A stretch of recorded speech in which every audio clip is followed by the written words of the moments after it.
Did you know that there's an entire underground scene where like 60 or more people meet up in an instance, drink, party hard, and listen to loud music? I'm a nosy little bitch. I wanted to experience this for myself and find out who the hell these people are. So I met a guy who knew a guy who knew a guy, and oh my god. Did you know there's like levels to this? They got security, they got stage dancers, they got the whole So I'm gonna take you through my journey where I went to both a newer club and another one where they were throwing their 1-year anniversary. Bing bang!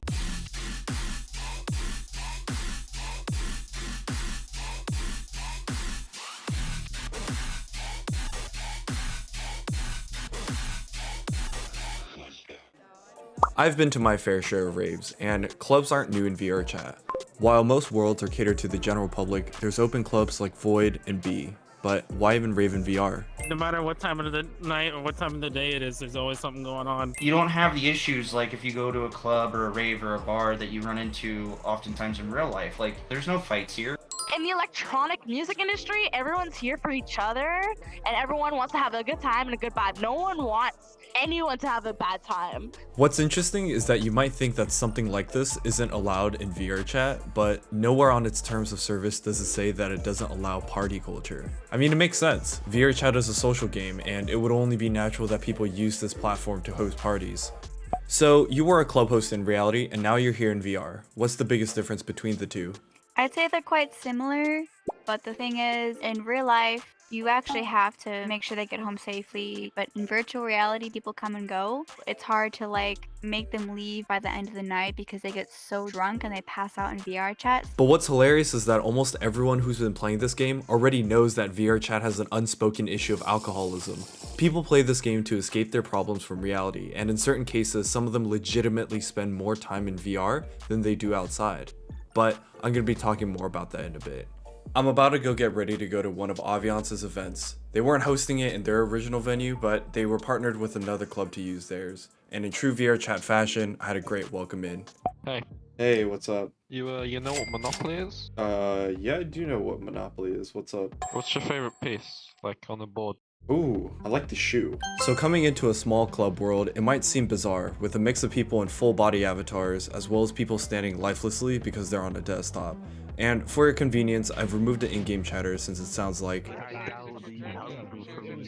Because not everyone is rocking an elite gamer PC, most worlds have in-depth settings that you can change for yourself. Huh? Oh, hi Twortles. But of course, the most important part of any club is the music. Almost any of these worlds that you go to will most likely have a real DJ playing live from their computer, streaming from Twitch onto the world itself. I was a performing musician for VRChat. I was playing at open mics, I was playing at live shows. Dude, I bought a VR headset just because I was bored. And then like months ago, I ran into Av and I found that people perform music in VRChat. And I was like, dude, it's like, this is what I can do. So what's the level of competition like between the DJs? I hate to say this, it sounds, I'm just being honest. A lot of people that perform in VRChat were not performing musicians prior. Generally, I play better and I sing a little bit better than most of the other people. Just because I have more experience, I'll get there eventually. But usually I met with a lot of positivity after performing. So I got lucky, the right time, right place. This is not stable income, but I'll give you like my highest, 3,000 a month, like entirely from donations. So while I've made 3,000, I've also spent 3,000. I would not look at it as like, oh well, 3,000. Who do you think is your average party goer?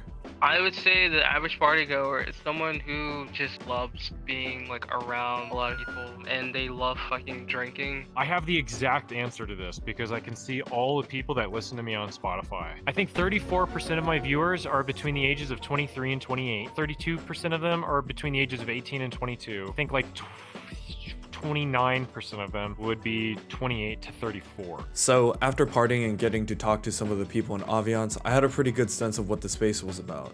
But I knew that club couldn't be the end of it. To find clubs in VRChat, it's usually through word of mouth, and a lot of these communities live on Discord. Luckily, someone tipped me off about a special club having their 1-year anniversary that weekend. So I want to go check it out.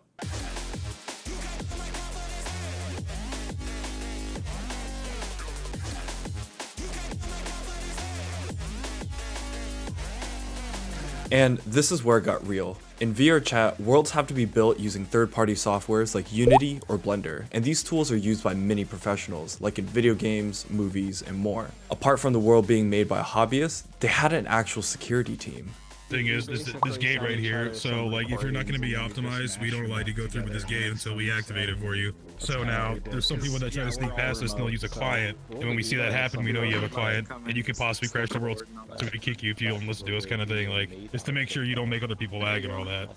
Optimization was like a big deal because we had one night, we had like 80 people come in, everyone was dying because of the frames. And I don't blame them for doing this. VRChat is not a perfect game. There's people who exploit and crash the game for other people, and the game has one fundamental problem. Many worlds in this game aren't optimized because they're user generated, and while most games use 4 to 6 CPU cores, VRChat only uses 1. Depending on where you go in VRChat, you might see full body dancers in public worlds, but here, there was a team of dancers who were taking turns dancing on stage. While most of them were in full body, someone had set up a pole in their room and was pole dancing for the crowd. Pole dancing by itself is hard, but to do it with the VR headset and controllers, nothing but respect. As I spent more time in the venue, it really did remind me of the raves I went to back in college. Good vibes, loud music, and everyone just dancing and enjoying themselves. But with the scene comes its problems. The issue is you keep drinking and drinking, you're not feeling the effects as much because you're in your mind is being stimulated through here. The only thing is that's a tough thing to handle. I personally don't say cheers because I hear it 100 times everywhere I go in VRChat.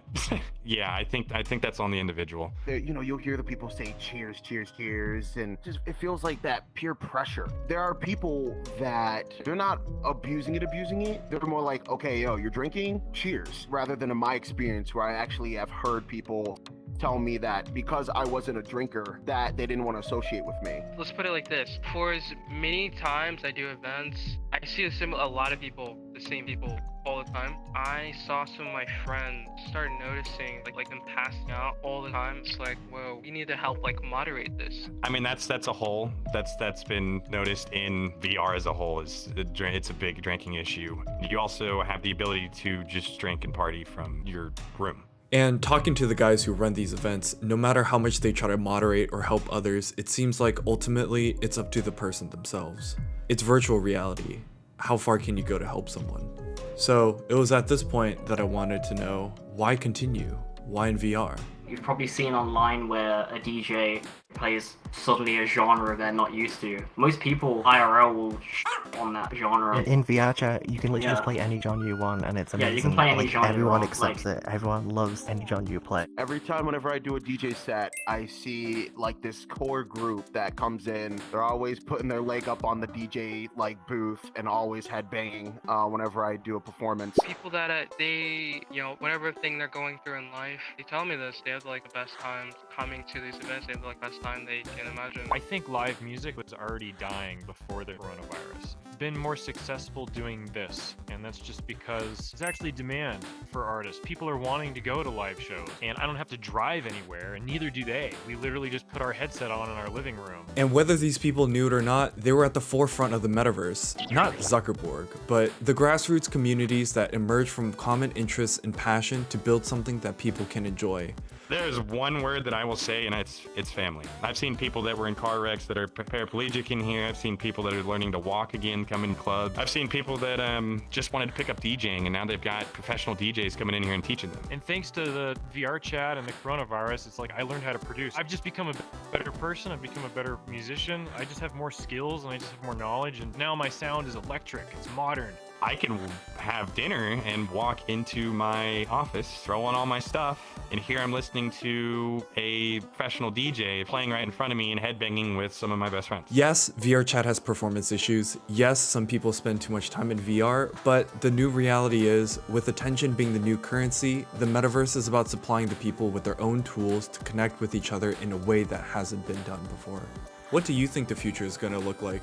Having like 500 people in an instance and like there's no lag. You know, you have 500 people in a world getting like pretty close to stuff you would see IRL. Whether or not the metaverse is good or bad, I think it's going to happen. Like I said, the convenience just can't be beat. But it's like if I had to pick between someone drinking in VR versus someone drinking like at a bar. It's like you're not driving. Honestly, it's going to be quite different. City of Seoul is putting their government on the metaverse by 2023, meaning if you're going to attend court, you'll attend court in the metaverse. You can talk to police officers, submit tickets, anything. That's going to be in the metaverse. So somebody in Seoul will put on a headset and get in the metaverse and can handle everything. They'll talk to somebody.